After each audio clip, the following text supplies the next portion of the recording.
സക്കായിയുടെ അനുഭവം സമയം ചുരുക്കം പോലെ ഞാൻ എല്ലാം വായിക്കുന്നില്ല. അവൻ എറിഹോവിലെത്തി.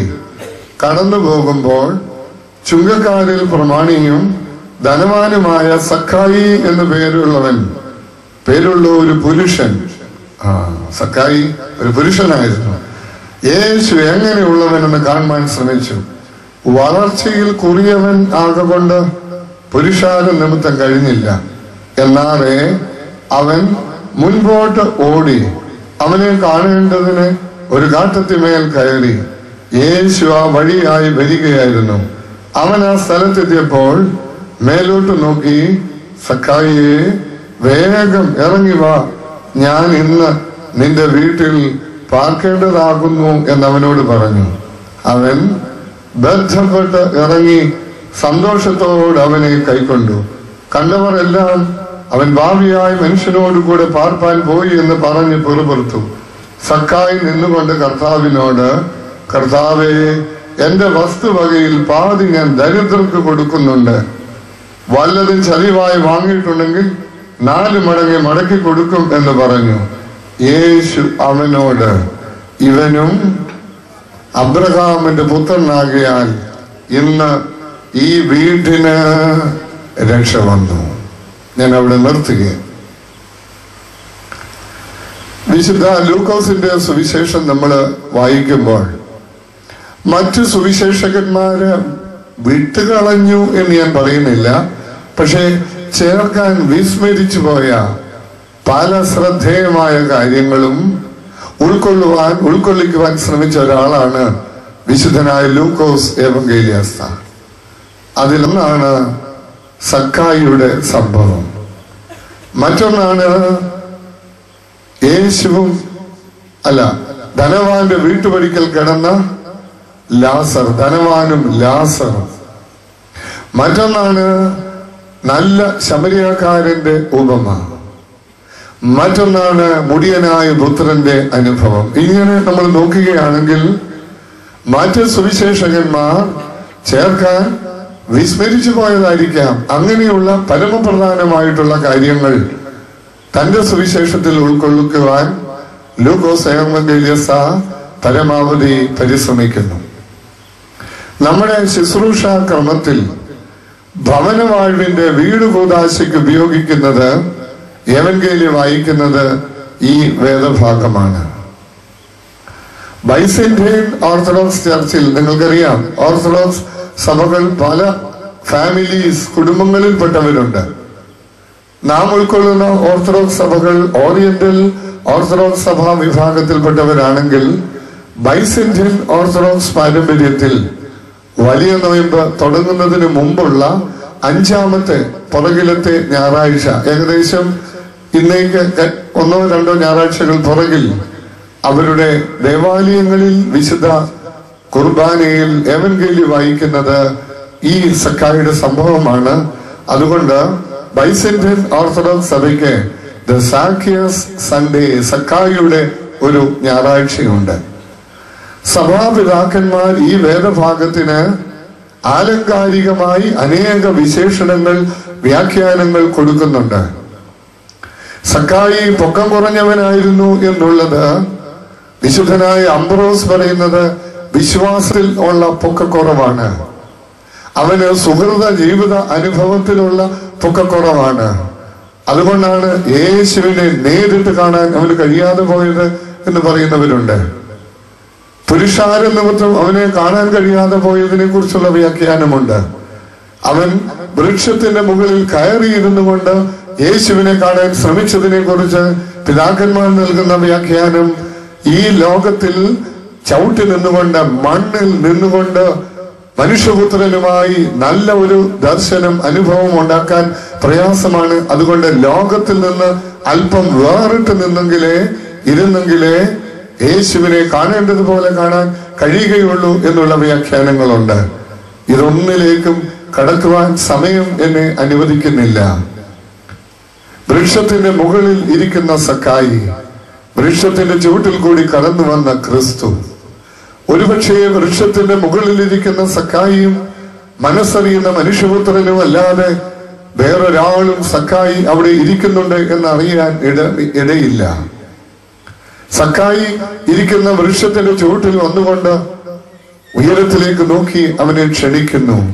സക്കായി, നീ വേഗം ഇറങ്ങി വരിക. അവിടെ ലൂക്കോസ് എവങ്കേലിയോസ രേഖപ്പെടുത്തിയിരിക്കുന്നു, സക്കായി ക്ഷണം വേഗത്തിൽ ബന്ധപ്പെട്ട് ഇറങ്ങി വന്നു.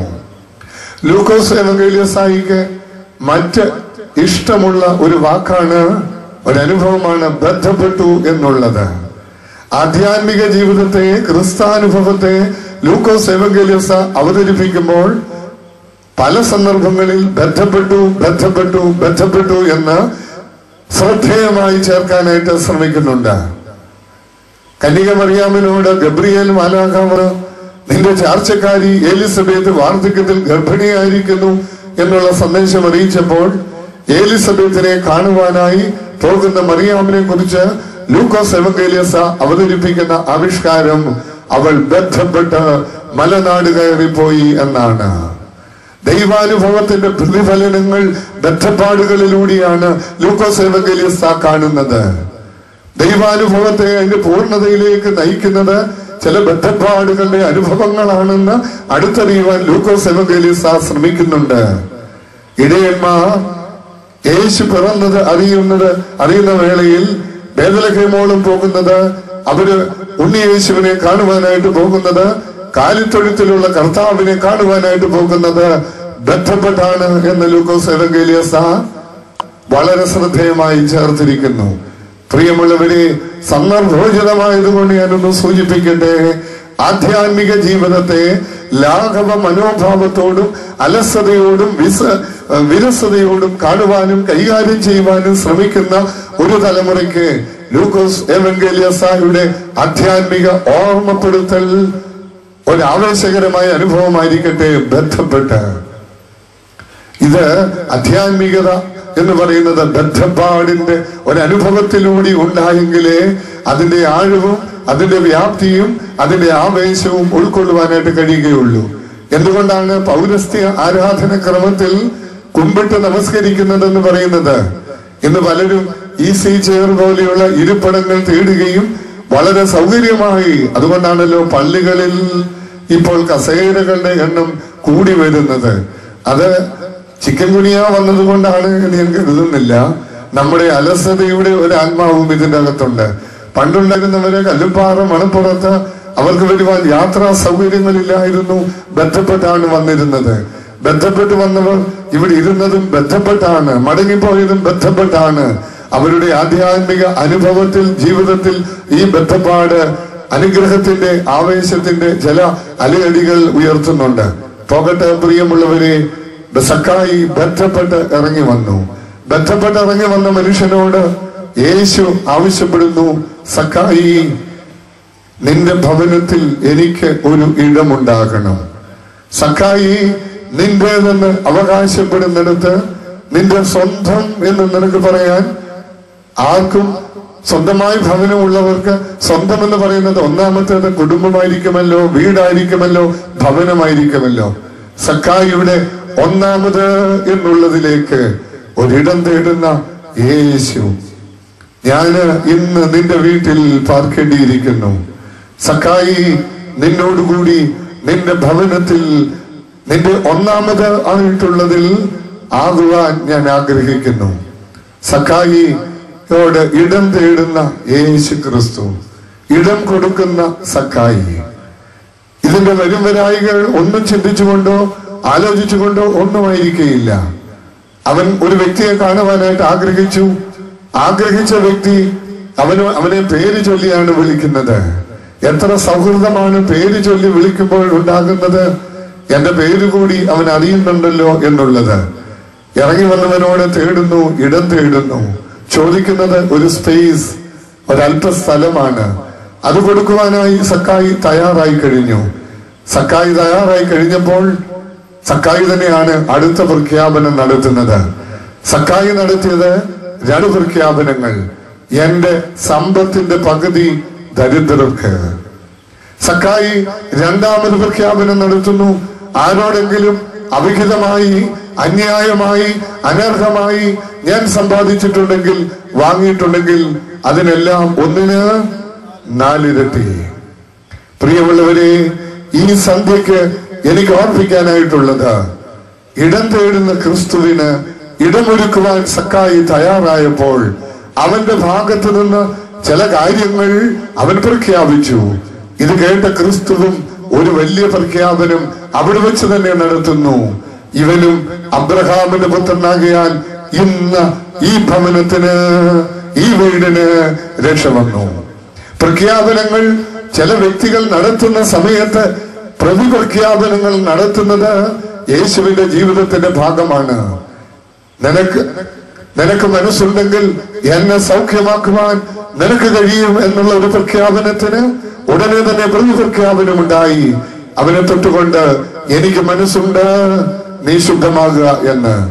യേശുവേ, നീ രാജ്യത്വം പ്രാപിച്ചു വരുമ്പോൾ എന്നെയും ഓർക്കണമേ എന്ന് ഒരു കള്ളൻ ക്രൂശിൽ കിടന്നുകൊണ്ട് അവന്റെ ചാരയിൽ കിടക്കുന്ന ആളിനോട് അപേക്ഷിച്ചപ്പോൾ അവന് പ്രതിപ്രഖ്യാപനം കേൾക്കാനുള്ള ഭാഗ്യമുണ്ടായി. എന്താണ്? ഇന്നു നീ എന്നോടുകൂടി പറുദീസയിൽ ഇരിക്കും. യേശു ഉപയോഗിക്കുന്ന ഓരോ വാക്കും വളരെ ശ്രദ്ധേയമാണ്. Today itself. എവിടെ ഇടം കൊടുക്കുന്നുണ്ടോ, എവിടെ ആത്മാർത്ഥമായ കുംഭസാര പ്രഖ്യാപനം അന്തരാത്മാവിൽ നിന്ന് ഉണ്ടാകുന്നുണ്ടോ, അവിടെ മറുപടിക്ക് വേണ്ടി കാത്തിരിക്കേണ്ട കാര്യമില്ല. അവിടെ മറുപടി ഉടനെ തന്നെയാണ് ഉണ്ടാകുന്നത്. അതുകൊണ്ട് പ്രിയമുള്ളവരെ, സക്കായി ചില സുരക്ഷിതത്വം ഉള്ള മേഖലകളിൽ നിന്ന് സുരക്ഷിതമില്ലാത്ത മേഖലയിലേക്ക് മാറ്റപ്പെടുകയായിരുന്നു. ഭരണ ക്രമീകരണങ്ങളോട് ചേർന്ന് നിൽക്കുന്നത് സുഖകരമാണ്, ലാഭകരമാണ്, ആദായകരമാണ്. പക്ഷേ അങ്ങനെയുള്ള പക്ഷത്ത് നിന്ന് ആദായത്തിന്റെയും ലാഭത്തിന്റെയും സുഖലോലുപതയുടെയും അധികാരത്തിന്റെയും ഒക്കെ പക്ഷത്ത് നിന്ന് യേശുവിന്റെ പക്ഷത്തേക്ക് മാറുവാൻ തയ്യാറായ ഒരു മനുഷ്യൻ, അത് അനിശ്ചിതത്വത്തിന്റെ ഒരു അവസ്ഥയിലേക്കുള്ള മാറ്റമാണ്. പക്ഷേ ഈ സന്ദർഭം ഇടം ചോദിക്കുകയും ഇടം കൊടുക്കുകയും ചെയ്തപ്പോൾ സക്കായിയിൽ ഉണ്ടായ പരിവർത്തനം എന്ന് പറയുന്നത് ഉണരുന്ന മനസാക്ഷിയും പുതുക്കപ്പെടുന്ന മനുഷ്യത്വവുമാണ്. ദൈവികതയുടെ, ആധ്യാത്മികതയുടെ, ക്രിസ്താനുഭവത്തിന്റെ പ്രത്യക്ഷ ലക്ഷണം എന്താണെന്ന് ചോദിച്ചാൽ സക്കായി നമുക്കതിന് ഒരു നല്ല മറുപടിയായി നമ്മുടെ മുമ്പിൽ നിൽക്കുന്നു. പുതുക്കപ്പെടുന്ന മനുഷ്യത്വവും ഉണരുന്ന മനസാക്ഷിയും. യേശുവിന് തന്റേതായിട്ടുള്ളിടത്ത് ഒരു ഇടം കൊടുത്ത സമയത്ത് സക്കായിയിൽ ഉണ്ടാകുന്ന ആദ്യത്തെ പ്രതികരണം ദരിദ്രരോടുള്ള തന്റെ ഉത്തരവാദിത്തമാണ്. സക്കായി 2 കാര്യങ്ങൾ ചെയ്യുവാനായിട്ട് തയ്യാറായി. ഇംഗ്ലീഷ് പറഞ്ഞാൽ he was ready to pay and repay. കൊടുക്കേണ്ടത് കൊടുക്കുവാനും തിരികെ കൊടുക്കേണ്ടത് തിരികെ കൊടുക്കുവാനും സക്കായി തയ്യാറായപ്പോൾ